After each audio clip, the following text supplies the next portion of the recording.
Okay विद्यार्थी मित्रांनो, आपण जे काल बघितलं होतं त्याच्या पुढे सुरू करणार आहोत. हे अल्कली मेटल्स, त्याच्यामधला हा ग्रुप पहिला आहे. त्यांचे इलेक्ट्रॉनिक कॉन्फिगरेशन ते हे इथं ॲटॉमिक नंबर दिलेले आहेत आणि हे त्यांचे इलेक्ट्रॉनिक कॉन्फिगरेशन्स दिलेले आहेत. ग्रुप 2चे इलेक्ट्रॉनिक कॉन्फिगरेशन्स हे बघा इकडे दिलेत आणि ग्रुप 17 फ्लोरीन, क्लोरीन, ब्रोमीन ह्यांचे इलेक्ट्रॉनिक कॉन्फिगरेशन बघा इथं दिलेत. 2818 हे जरा तुम्हाला आत्ताच लक्षात यायचं नाही की हे 18 कसं आलं. तुम्ही एवढंच लक्षात घ्या की तुमच्या जे शेल असतात ह्यामध्ये न्यूक्लियस असतो, ही KL M वगैरे. ह्या शेल कॅपॅसिटी ह्यांची 2818 2n² नुसार असते, बरोबर आहे. पुढच्याच सांगा बरं आता. KLM N शेलची कॅपॅसिटी काय सांगा बरं. 32. तर बेसिकली होतं आहे असं की ही जी KLM N ह्याच्यामध्ये 2 इलेक्ट्रॉन जास्तीत जास्त, ह्याच्यामध्ये 8 भरतात. पण ही जी M आहे तिच्यामध्ये 1 2 3 4 अगोदर 8पर्यंत भरतात. त्यानंतर 9वा इलेक्ट्रॉन इथं न भरता अगोदर इथं 1 भरतात Nमध्ये, पुन्हा 2 भरतात आणि मग त्याच्यानंतर येणारा तिसरा मात्र इथं न भरता इथं भरतात. मग ह्याच्यामध्ये कसं भरत जाणार तुमच्या लक्षात येत असेल आता काय म्हणतो मी. हे असं होत जाते बघा. ते का आहे हे तुमच्या सिलेबसमध्ये नाही, पण तुम्हाला फक्त माहिती असू द्या की हे असं आहे. KLM N अगोदर 8 भरले समजा इथं, मग काय पुढचा एलिमेंट आहे. आता हे 288 वाला आर्गॉन आहे, 18 ज्याचा ॲटॉमिक नंबर आहे 288. मग आर्गॉनच्या नंतर जो पोटॅशियम आहे त्याच्यामध्ये 289 नाही, 288 आणि पुढे 1 आहे. मग त्याच्यानंतर पोटॅशियमच्या नंतर कॅल्शियम जो आहे तिथं 2882. त्याच्यापुढे स्कँडियम आहे तो 2883 असा नाही, इथं मग 2च ठेवायचे. मग हे इथं 9 होतं आहे. मग त्याच्या पुढच्यामध्ये काय होतं आहे 28. त्याच्या पुढच्यामध्ये आता ह्याच्यात भरायचं. हे 2 आता कॉन्स्टंट राहणार 10 2 असं इलेक्ट्रॉनिक कॉन्फिगरेशन. मग त्याच्यानंतर 2 8 11 2 2 8 12 2. मग हे असं 18पर्यंत जातं आहे. हे बघा असंच पुढे पुढे पुढे हे 2 8 18 2. आता ह्या तिसऱ्या सेलची कॅपॅसिटी मॅक्झिमम संपली. मग ह्याच्या पुढे काय होतं आहे 2 8. आता हे 19 होत नाही कारण ह्याची कॅपॅसिटीच 18 आहे. मग 18 आणि मग आता मात्र इथं 3. मग त्याच्यापुढे 2 8 18 4. मग आता ही पुढे भरत जाते. म्हणजे असा थोडासा विचित्रपणा आहे आणि का आहे हे तुम्हाला 11th क्लासमध्ये कळेल, आत्ता नाही कळायचं, त्यामुळे काळजी करू नका.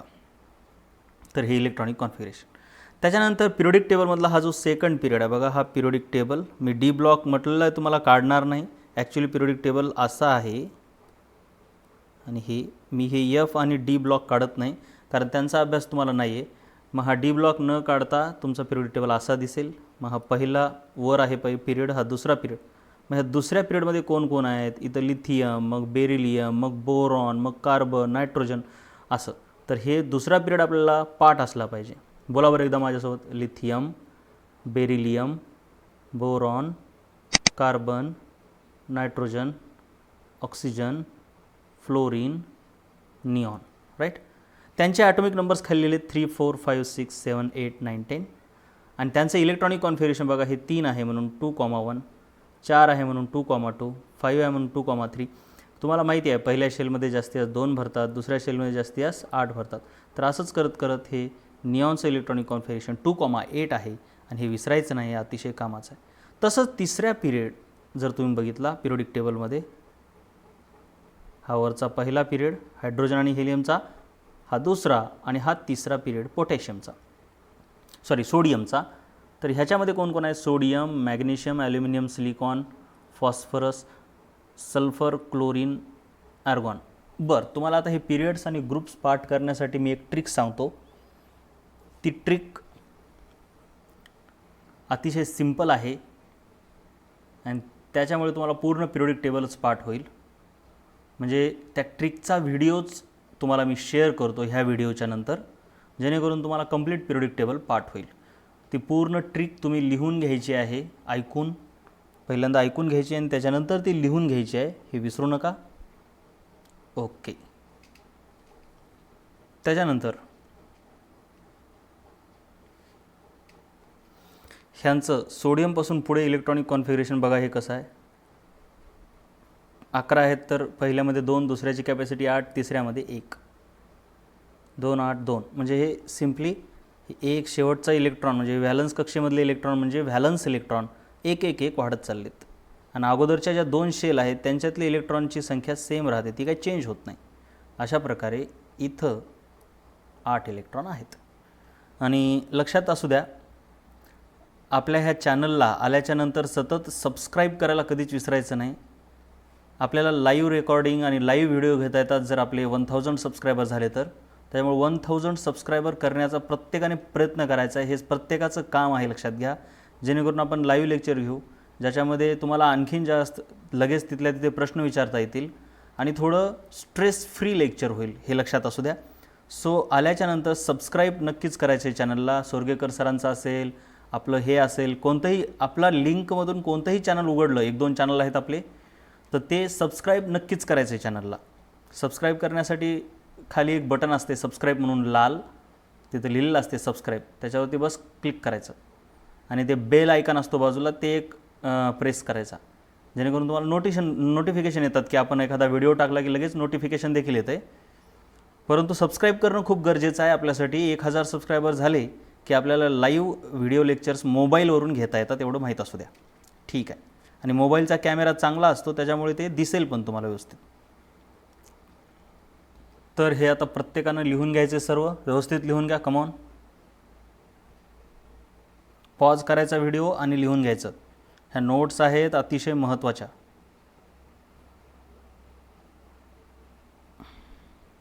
चला, हे पुढचं पण लिहून घ्या, नंतर मी शिकवतो तुम्हाला. हे पण लिहून घ्या, पॉज करून लिहून घ्या, मग मी शिकवतो. ओके. तर लिहिणं झालं असेल तुमचं. बघा, आता ह्या चॅप्टरचा आपल्याला पुढचा भाग बघायचा आहे, ते म्हणजे periodic trends in modern periodic table. Modern periodic टेबलमध्ये काही प्रॉपर्टीज आहेत, त्यांच्यामध्ये ट्रेंड कसा चेंज होतो, ही अतिशय कामाची गोष्ट आहे.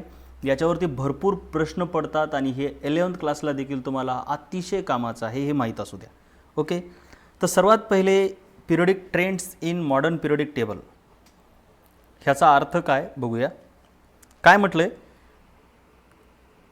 when properties of elements in a period or group, एखाद्या पिरियडमध्ये किंवा ग्रुपमध्ये मॉडर्न पिरियोडिक टेबलच्या ज्यावेळेस आपण वेगवेगळ्या एलिमेंटच्या प्रॉपर्टीज कंपेअर करतो तर त्यांच्यामध्ये एक रेग्युलॅरिटी म्हणजे एक विशिष्टता दिसून येते. आणि ह्या विशिष्ट म्हणजे त्यांच्यामध्ये एक पॅटर्न दिसून येतो आणि त्या पॅटर्नमध्ये जे काही व्हॅरिएशन दिसून येतं आहे, विविधता दिसून येते छोटी मोठी, त्यालाच periodic trend in modern periodic table म्हणतात. एक वेळेस डेफिनेशन वाचा बरं माझ्यासोबत सर्वांनी. Come on, 1 minute. when properties of elements in a period or group of modern periodic table are compared, certain regularity is observed in their variation. It is called the periodic trend in the modern periodic table. Right? आता पुढे important properties आपल्याला कोणत्या बघायच्या 10th क्लासमध्ये. पहिली बघायची आहे valency, दुसरी बघायची आहे ॲटॉमिक साईज आणि तिसरी बघायची आहे metallic and non metallic character. Okay. आता व्हॅलन्सी सर्वात पहिले आपण बघूया. व्हॅलन्सी काय आहे? व्हॅलन्सी म्हणजे it is the number of electrons donated और गेन्ड और शेअर्ड. आता हे खूप महत्त्वाचं आहे. जेव्हा केव्हा केमिकल रिॲक्शन होत असते, तुम्ही आतापर्यंत एका प्रकारची केमिकल रिॲक्शन बघितलेली आहे ज्याच्यामध्ये एक आयोनिक बॉन्ड तयार होतो. पण आणखीन एक बॉन्ड असतो. बॉन्डचे 2 प्रकार असतात. एक आहे आयोनिक बॉन्ड आणि दुसरा आहे कोव्हॅलंट बॉन्ड. कोव्हॅलंट बॉन्ड काय आहे हे तुम्हाला 10th क्लासमध्येच, परंतु नंतर कळेल. सध्या तुम्हाला आयोनिक बॉन्ड आहे, त्याच्यामध्ये इलेक्ट्रॉनची देवाणघेवाण होते, याच्यामध्ये इलेक्ट्रॉनची शेअरिंग होते. मग बेसिकली काय असते, समजा हा आहे सोडियम, तर तुम्हाला माहिती आहे की सोडियमकडे इलेक्ट्रॉनिक कॉन्फिगरेशन आहे 2,8,1 आणि समजा हा आहे क्लोरीन, त्याचं इलेक्ट्रॉनिक कॉन्फिगरेशन आहे 2,8,7. हे तुम्हाला गेल्या वर्षी एक्झाम्पल झालेलं आहे 9th क्लासमध्ये. तर ह्याच्या तिसऱ्या कक्षेमध्ये हा एक एक्स्ट्रा इलेक्ट्रॉन आहे. मग तो काय करतो, हा जो एक्स्ट्रा इलेक्ट्रॉन आहे तो क्लोरीनला देतो, जेणेकरून काय होतं आहे, ह्या सोडियमचं कन्व्हर्जन Na+मध्ये होतं आहे. कारण का तर त्याने एक इलेक्ट्रॉन दिला आणि त्याच्याकडे राहिले किती, हा आणि हाच राहिला, हा निघून गेला, मग 2,8. आणि क्लोरीनकडे एक इलेक्ट्रॉन आला म्हणून त्याच्यावर मायनस चार्ज येतो आणि हे होतो 2,8, इथं 7च्या ऐवजी आता 8 झाले. दोघांचंही आता ऑक्टेट कंप्लीट आहे. आणि मग ह्यांच्यामध्ये प्लस आणि मायनसमध्ये एक बॉन्ड तयार होतो, त्याला आपण आयोनिक बॉन्ड म्हणतो. म्हणजे काही का असणार, केमिकल रिॲक्शन करताना ह्याला स्टेबल व्हायचं असतं आणि स्टेबल होण्यासाठी हा ऑक्टेट कंप्लीट करतो. काय कंप्लीट करतो, ऑक्टेट. आणि त्याच्यासाठी त्याला त्याच्याकडे असणारा इलेक्ट्रॉन एकतर काढून टाकावा लागतो किंवा एखाद्याला एक्स्ट्रा इलेक्ट्रॉन घ्यावा लागतो.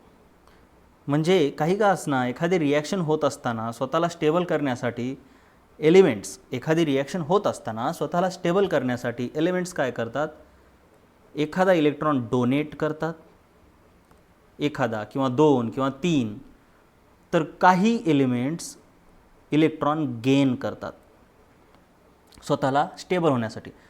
आता जर समजा मॅग्नेशियम बघितलं आपण, तर त्याचा आहे 2,8,2, तर त्याला हे 2 इलेक्ट्रॉन पुढचे काढून टाकायचे असतात, जेणेकरून त्याचा ऑक्टेट कंप्लीट होईल. म्हणजे काही एलिमेंट 1 काढतात, काही एलिमेंट 2 काढून टाकतात, तर काही एलिमेंट गेन करतात, काही डोनेट करतात, काही गेन करतात. सहसा मेटल डोनेट करतात आणि नॉन मेटल गेन करतात. मी सहसा का म्हणतोय ते तुम्हाला आत्ताच कळणार नाही, कारण कधी कधी होतं आहे असं की नॉन मेटल पण डोनेट करू शकतात, जसं की हायड्रोजन करतो. पण सोडून द्या, आत्ता काही टेन्शन घेऊ नका. मेटल डोनेट करतात, नॉन मेटल गेन करतात. आणि कधीकधी असं होतं की कार्बन सारख्याला शेवटच्या कक्षेमध्ये 4 असतात, 2,4 आहे, तर मग हे 4 देणंही शक्य नसतं त्याला आणि घेणंही शक्य नसतं. मग त्यावेळेस तो देतही नाही आणि घेतही नाही, पण शेअर करतो. तर त्याच्याविषयी आपण पुढे बघूया. म्हणजे आपल्याला एवढंच म्हणायचं आहे की केमिकल रिॲक्शनमध्ये इलेक्ट्रॉन एकतर दिले जातात, म्हणजे डोनेट केले जातात, किंवा घेतले जातात, किंवा शेअर केले जातात. एखादा एलिमेंट डोनेट करतो, एखादा एलिमेंट गेन करतो, एखादा एलिमेंट शेअर करतो. पण प्रत्येकजण सेम इलेक्ट्रॉन डोनेट किंवा गेन करत नाही. कोणी 2 करतं आहे, कोणी 1 करतं आहे, कोणी 4 करतं आहे, कोणी 3 करतं आहे.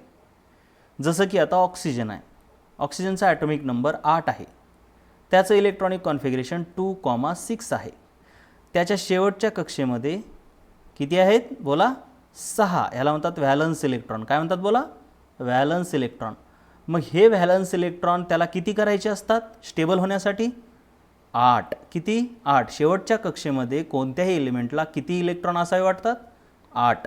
म्हणजे त्याला आपण ऑक्टेट कंप्लीट झालं म्हणतो. काही केसेसमध्ये डुप्लेट कंप्लीट होत असतं, परंतु मॅक्झिमम केसेसमध्ये काय कंप्लीट होतं बोला, ऑक्टेट. मग ऑक्सिजनला 8 इलेक्ट्रॉन करण्यासाठी क्लोरीनसारखा एकच घेऊन जमेल का 2 घ्यावे लागतील बरं, ऑफकोर्स 2 घ्यावे लागतील. म्हणजे क्लोरीननं स्वतःचं ऑक्टेट कंप्लीट करायला एकच घेतला, तर ऑक्सिजननं 2 घेतले. तसाच विचार केला तर नायट्रोजन 3 घेतो. म्हणजे इलेक्ट्रॉन डोनेट करण्याची किंवा गेन करण्याची क्षमता प्रत्येकाची वेगवेगळी आहे आणि ह्या क्षमतेलाच व्हॅलन्सी असं म्हणतात. The number of electrons donated, gained और shared to achieve stability is called valency. मग आता हिच्याविषयी काय म्हटलं आहे, तिचा ट्रेंड काय म्हटलं आहे, ग्रुपमध्ये कसा होतो, तर तुम्ही जर बघितलं एका ग्रुपमध्ये जर तुम्ही बघितलं, जसं की आपल्याकडे लिथियम, सोडियम, पोटॅशियम आहेत, ह्यांचं जर इलेक्ट्रॉनिक कॉन्फिगरेशन बघितलं, एक बघा व्यवस्थित लक्ष द्या, मी पिरियोडिक टेबलमधला एक ग्रुप बघतो आहे. मी सध्या ग्रुपमधलं तुम्हाला व्हॅरिएशन सांगतो आहे. ह्या ज्या प्रॉपर्टीज आहेत त्या ग्रुपमध्ये व्हॅरी होत असतात. कशा प्रकारे व्हॅरी होतात हे मी तुम्हाला आता सांगत आहे. बघा आता पिरियोडिक टेबल जर बघितला तुम्ही, हा असा, तर ह्या पिरियोडिक टेबलमध्ये पहिला पिरियड कसा आहे, लिथियम, सोडियम, पोटॅशियम, रुबिडियम वगैरे वगैरे, ठीक आहे, सेझियम, फ्रान्सियम. मग आता ह्यांचं इलेक्ट्रॉनिक कॉन्फिगरेशन, ह्याचा ॲटॉमिक नंबर 3 आहे, ह्याचा 11 आहे आणि ह्याचा 19 आहे. तर ह्यांचं इलेक्ट्रॉनिक कॉन्फिगरेशन कसं आहे, 2,1. ह्याचं किती आहे 2,8,1, ह्याचं किती आहे 2,8,8,1 अँड सो ऑन. जर तुम्ही बघितलं तर प्रत्येक एका ग्रुपमध्ये जर बघितलं तर प्रत्येकाच्या शेवटच्या कक्षेमध्ये इलेक्ट्रॉनची संख्या सेम आहे. म्हणजे व्हॅलन्स इलेक्ट्रॉनची संख्या सेम असते एका ग्रुपमध्ये. पुन्हा एकदा, व्हॅलन्स इलेक्ट्रॉनची संख्या एखाद्या ग्रुपमध्ये सेम असते. तसंच जर आपण इकडं 17वा ग्रुप बघितला, हे शेवटचा तर नोबल गॅसेसचा 18वा ग्रुप आहे, तर 17वा ग्रुपमध्ये कोण आहे? Fluorine, chlorine, bromine etcetera. तर फ्लोरीनचं इलेक्ट्रॉनिक कॉन्फिगरेशन बघितलं, त्याचा ॲटॉमिक नंबर 9 आहे. म्हणून काय असेल सांगा बरं जरा. ह्यांचे इलेक्ट्रॉनिक कॉन्फिगरेशन लिहून काढा. चला पॉज करून लिहून काढा. मीच प्रत्येक गोष्ट सांगणार नाही. पॉज करा, लिहा. ओके, समजा आता तुम्ही लिहिला असेल तर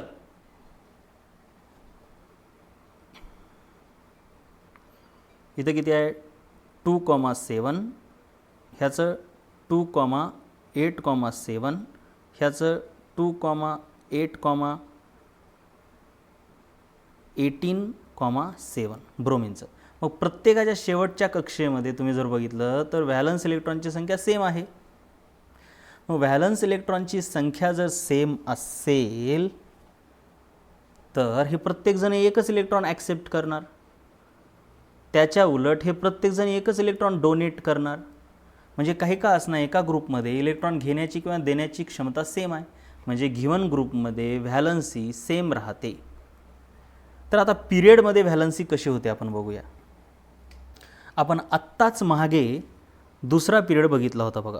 लिथियम, बेरिलियम, बोरॉन. चला लिहून काढा बरं दुसरा पिरियड न पाहता. पॉज करा आणि लिहून काढा. आणि मी जे सांगतोय ती प्रत्येक गोष्ट तुम्ही घरी करायची आहे. हे खूप महत्त्वाचं आहे. तुम्ही लेक्चर झोपून बघायचे नाही आहेत. टेबलवर बसून, खुर्चीवर बसून व्यवस्थित पाहायचे आहेत. म्हणजे खुर्चीवर बसा, टेबलवर नका. पुढे टेबल ठेवा असं म्हणायचं आहे मला. त्याचं कारण असं आहे ते तुम्ही डोक्यामध्ये व्यवस्थित ॲब्झॉर्ब कराल. अदरवाईज झोपून बघितल्यानं अभ्यास होत नसतो. तुम्ही झोपून जर पाहाचाल तर ते वरच्यावरूनच निघून जाईल. व्यवस्थित बसत जावा, प्रॉपरली अभ्यास करायला बसल्यासारखं. आणि मी जे सांगतोय ते करायचं, जेणेकरून तुम्ही लेक्चरमध्ये आहात का नाही, तुम्हाला शिकवलेलं किती कळतं आहे हे तुमच्याही लक्षात येईल. अलग लक्षात हे आता माझ्या तर लक्षात येणार नाही, पण तुमच्या लक्षात येईल तिथल्या तिथे. सो लिहून काढा. दुसरा पिरियड आत्ताच मागं झाला आहे आपला. ओके, आता मी सांगतो. Carbon, nitrogen, fluorine, argon. जर तुम्ही ह्यांचे ॲटॉमिक नंबर बघितले तर 3, 4, 5. इथं एक चूक झाली माझी, कोणती सांगा बरं. यस, इथं कोण आहे? निऑन. ह्यांचे आता इलेक्ट्रॉनिक कॉन्फिगरेशन लिहून काढा. कमॉन, प्रत्येकानं पॉज करून बघा. मी इथं तुमच्यासाठी त्यांचे इलेक्ट्रॉनिक कॉन्फिगरेशन लिहून काढलेत, राईट. तसंच आता तिसरा पिरियड सोडियम, मॅग्नेशियम, ॲल्युमिनियम, हा यांचेही इलेक्ट्रॉनिक कॉन्फिगरेशन पॉज करून लिहा बरं. कमॉन, व्हेरी इम्पॉर्टंट, लिहा.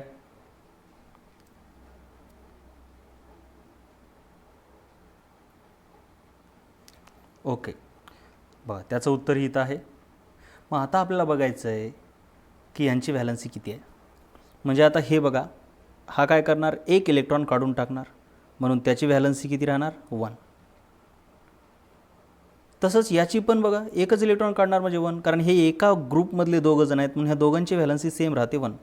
तसंच हे दोघं पण काय करणार, 2 इलेक्ट्रॉन काढून टाकणार, म्हणून ह्यांची पण व्हॅलन्सी किती आहे? 2, 2.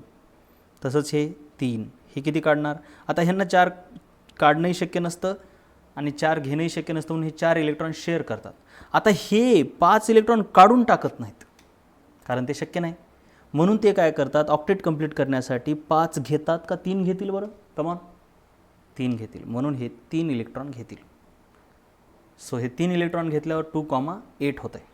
तसंच ह्याने 3 घेतल्यावर 8 होते, म्हणून ह्यांची व्हॅलन्सी 3 आहे. व्हॅलन्स इलेक्ट्रॉन 5 आहेत, लक्षात घ्या. व्हॅलन्स इलेक्ट्रॉन वेगळे आणि व्हॅलन्सी वेगळी. व्हॅलन्स इलेक्ट्रॉन वेगळे आणि व्हॅलन्सी वेगळी. मी पुन्हा सांगतोय, ह्याचे व्हॅलन्स इलेक्ट्रॉन 5 आहेत, परंतु ऑक्टेट कंप्लीट करण्यासाठी याला 3 घ्यावे लागतात, म्हणून ह्याची व्हॅलन्सी 3 आहे. Valence electron 5, valency 3. इथं बघ चाल तर व्हॅलन्सी ही 3 आणि व्हॅलन्स इलेक्ट्रॉन ही 3, पण इथं व्हॅलन्स इलेक्ट्रॉन 5 आणि व्हॅलन्सी 3. व्हॅलन्स इलेक्ट्रॉन 6, पण 6 काढू शकत नाही, म्हणून किती घेणार? 2च घेणार, म्हणून व्हॅलन्सी 2. घेतले किती ऑक्टेट कंप्लीट होण्यासाठी? 2, म्हणून व्हॅलन्सी 2, व्हॅलन्स इलेक्ट्रॉन 6, व्हॅलन्सी 2. ठीक आहे, फरक कळला पाहिजे व्हॅलन्स इलेक्ट्रॉन आणि व्हॅलन्सीमधला. ह्या दोघांची बघितली तर व्हॅलन्सी 1, ह्या दोघांची बघितली तर व्हॅलन्सी 0, कारण ह्यांना एकही द्यायचा नाही, एकही घ्यायचा नाही. मग तुमच्या लक्षात येत असेल, खाली लिहिले बघा मी, व्हॅलन्सी 1 2 3 4 3 2 1 0. म्हणजे व्हॅलन्सी पिरियडमध्ये कशी होते? 1 पासून 4 पर्यंत वाढते आणि 4 पासून 0 पर्यंत कमी होते. 1 to 4 वाढते, 4 to 0 कमी होते. म्हणून इथं वर लिहिलं आहे पिरियडमध्ये व्हॅलन्सी 1 to 4 जाते आणि 4 to 0 होते. पुन्हा एकदा राईट. राईट. आता हे काय करायचं, तुम्ही सर्वच्या सर्व लिहून काढायचं आहे. हां, हे लिहून काढा पूर्ण पॉज करून.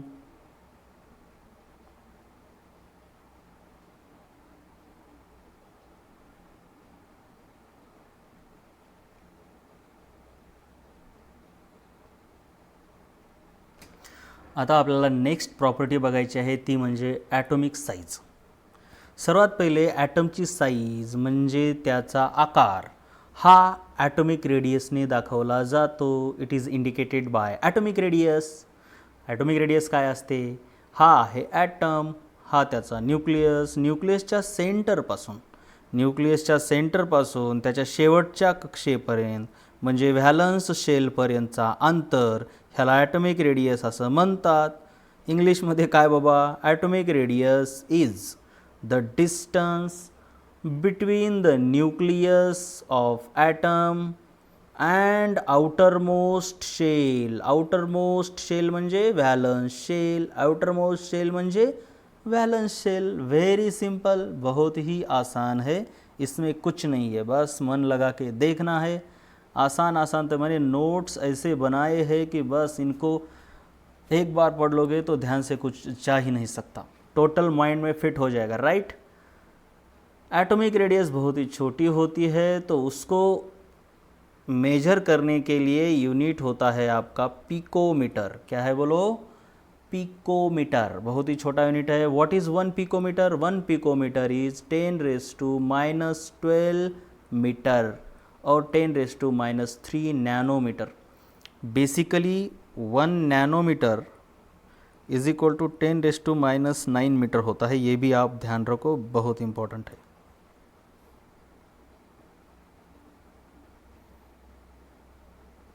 तर आता पिरियडमध्ये काय होते बघूया आपण.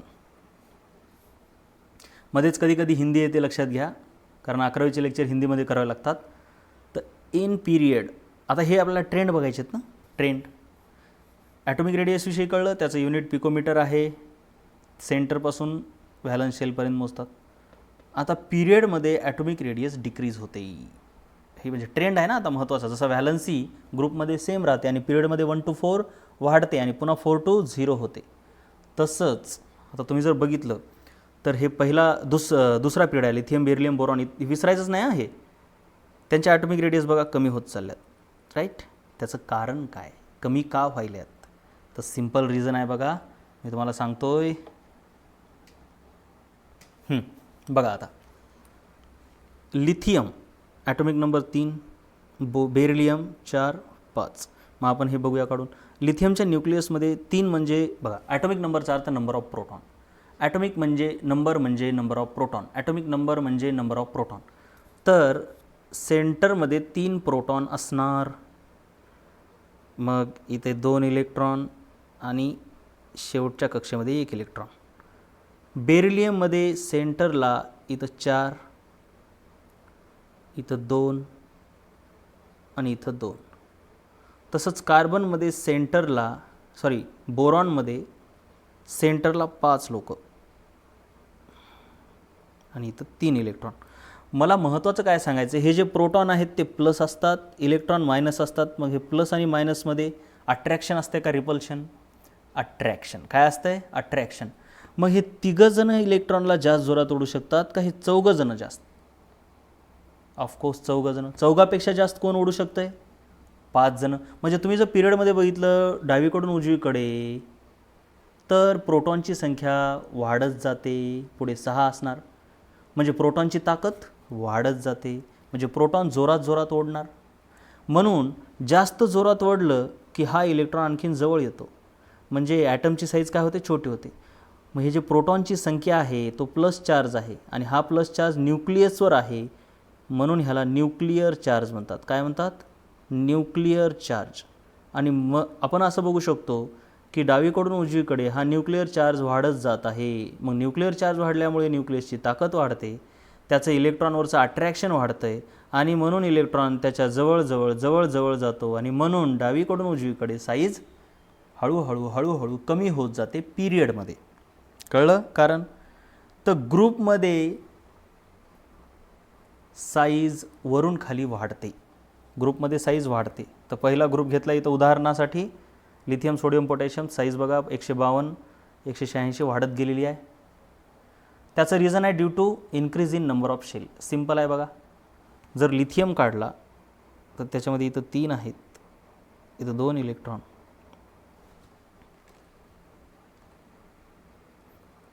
आणि इथं 1 इलेक्ट्रॉन. तर तेच सोडियम जर बघितलं, हे बघा 2,1, इथं किती आहे 2,8,1, इथं किती आहे 2,8,1, म्हणजे इथं शेलची संख्या 2 आहे, इथं 3 आहे, इथं 4 आहे. मग आता बघा सोडियममध्ये आता ह्याचा ॲटॉमिक नंबर 3, ह्याचा 11, म्हणजे प्रोटॉनची संख्या इथं 11 आहे, म्हणजे प्रोटॉनची संख्या जास्त आहे, परंतु शेल 1 2 आणि ह्याच्यासाठी 3, तिसरी शेल आहे. म्हणजे ह्यांची ताकद जरी वाढली तरीही शेल 1 वाढल्यामुळे त्याचा परिणाम खूपच जास्त असतो, म्हणून ह्याची साईज वाढते. बघा ह्याच्यापेक्षा 1 शेल जास्त आहे. तर पोटॅशियममध्ये बघितलात तर भलेही सेंटरला 19 प्रोटॉन आहेत, 19 प्रोटॉन, परंतु शेल 1 2 3 4, म्हणून ह्याची साईज आणखीन वाढते. म्हणजे शेलची संख्या वाढल्यामुळे त्याची साईज एवढी वाढते की हे प्रोटॉनची संख्या जरी वाढली तरी देखील तेवढा फरक पडत नाही. प्रोटॉनची संख्या वाढल्यावर साईज कमी व्हायला पाहिजे ना, परंतु शेलची संख्या वाढली की साईज एवढी वाढते की प्रोटॉनची ताकद त्याला नाहीशी करू शकत नाही. म्हणून कधी कधी कसं असतं माहिती आहे का, 2 फॅक्टर काम करतात. मग जो फॅक्टर जास्त महत्त्वाचा आहे तो बघावा लागतो. मग हा फॅक्टर जास्त महत्त्वाचा आहे नंबर ऑफ शेलचा. म्हणून ग्रुपमध्ये ॲटमची साईज वाढत जाते, तर पिरियडमध्ये ॲटमची साईज कमी होत जाते. ग्रुपमध्ये ॲटमची साईज वाढते, पिरियडमध्ये ॲटमची साईज कमी होत जाते. हे आपण बघितलेलं आहे. चला हे सर्वच्या सर्व पेज व्यवस्थित लिहून घ्या, एकदम परफेक्टली. जिथं असं रेड मार्क केलेलं असतं ते लिहायचं नसतं, माहिती आहे तुम्हाला. पॉज करा, लिहून घ्या.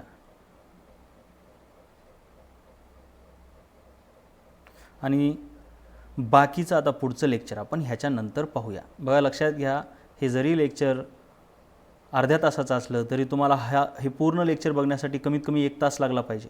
त्याच्यापेक्षा अगोदर जर तुम्ही लेक्चर संपवत असाल तर समजायचं की तुम्ही व्यवस्थित लेक्चर पाहत नाहीत. त्याचं रिझन आहे, तुम्हाला हे लिहावं लागतं थांबू. दुसरं, मी मध्येच काही प्रश्न सांगतोय करायला, ते पण तुम्ही करता. सो अर्ध्या तासाचं लेक्चर पाहायला तुम्हाला कंप्लीट 1 तास लागला पाहिजे, हे माहीत असू द्या ढोबळ मानाने. आणि व्हिडिओला लाईक करायचं आहे आणि सबस्क्राईब करायचं आहे चॅनलला. सर्वात महत्त्वाचं आहे, चॅनलला सबस्क्राईब करा. आपल्याला 1000 सबस्क्रायबर लवकर करायचे आहेत.